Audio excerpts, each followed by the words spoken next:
Hey guys, I'm Tyler, this is the wife, and welcome back to the channel. Today we are going to be making this stacking laundry room basket shelf. So if you guys haven't watched the laundry room reveal, which is a pretty epic laundry room, everyone has said so when they come in here, you can go hit the link in the corner there or down in the description to watch that. Obviously an awesome video.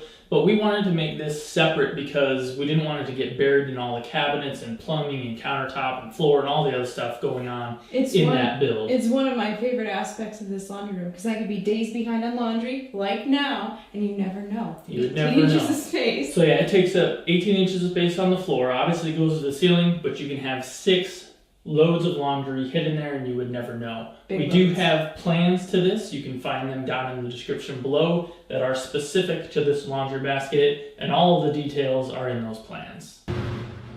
This entire build is completed using 3/4 inch plywood. Unfortunately, you will need to purchase 2 full sheets of 4x8 3/4 inch plywood, but you will have a significant amount of 1 sheet left over. That is because these larger pieces that I'm cutting right now are too wide to fit on 1 4x8 sheet of plywood. I use my table saw and my DIY crosscut track with my cordless circular saw to make these cuts, but if you don't have them, you can request them to be cut at the home center, but make sure you keep an eye on them to make sure they go slow and keep everything nice and square. I am using edge banding to cover those plies and make it look like solid wood, and don't be like me and forget to do these small ends of the shelf brackets that actually hold the baskets, because it's a little bit tricky to get to in the end. If you don't have the means to do edge banding or don't want to, you can do an old tried and true method of using spackle rubbed over the plies like I did on a past project. Once you got all your boards cut and edge banded, go ahead and add some pocket screws. They don't need to be in specific locations on the top and the support boards, but just enough so that the cabinet is not too wobbly. The assembly is done using wood glue and 1 1/4 inch coarse pocket screws. And now is the most critical part of the whole build. We need to make sure that all of the shelf brackets are perfectly aligned to one another. Definitely keep an eye on the plans and make sure your measurements are from the same side on both sides of the stacking laundry basket. I used a speed square to make sure everything was aligned, added some wood glue, and used some 1 inch 18 gauge brad nails to fasten them in place. I used 1 inch to make sure you didn't punch through the 2 3/4 inch boards. As you can see, I started fastening the brackets on the board that was already attached to the top board. This allowed me to do it vertically, but it's just as easy to do it horizontally if that's what you wish. Here I am just adding all of the brackets to the other side before getting ready for assembly. Now you can attach that other side using the same assembly method of wood glue and 1 1/4 inch pocket screws.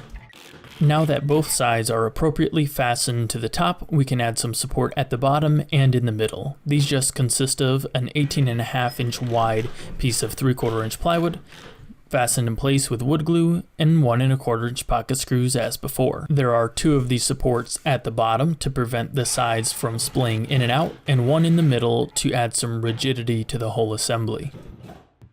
While not a necessary step, I am going to be adding a 1/4 inch piece of plywood on the back to make sure everything is perfectly square and to add some rigidity, and when my wife slides the laundry baskets in, she won't fling them through and hit the wall. It also keeps a uniform color with your cabinets since you can paint the inside of this. I'm using a flush trim bit on my cordless router to trim up that edge nice and smooth. At this point, the assembly is done, and you can finish this with anything and by any means you would like. I am using a waterborne lacquer from Sherwin-Williams. It's called Chem Aqua Plus, and our color is Dover White. Obviously, we're not looking at the actual cabinets being sprayed as the taller cabinet is stacked up in the corner, but I happen to use an HVLP sprayer, which is a high volume, low pressure paint sprayer. It is certainly the fastest, most fun, and most uniform way of applying finish that I have ever used. Should I push?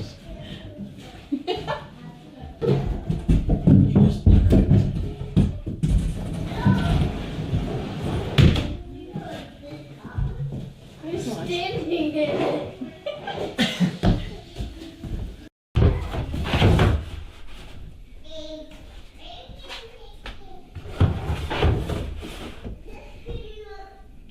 Six.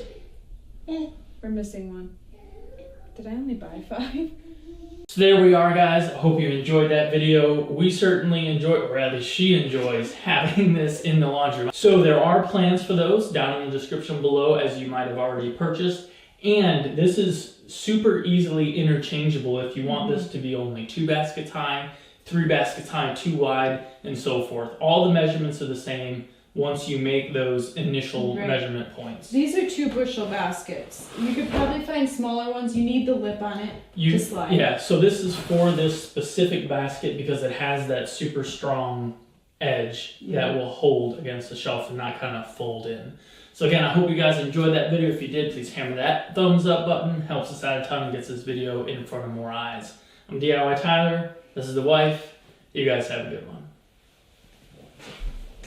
There you go.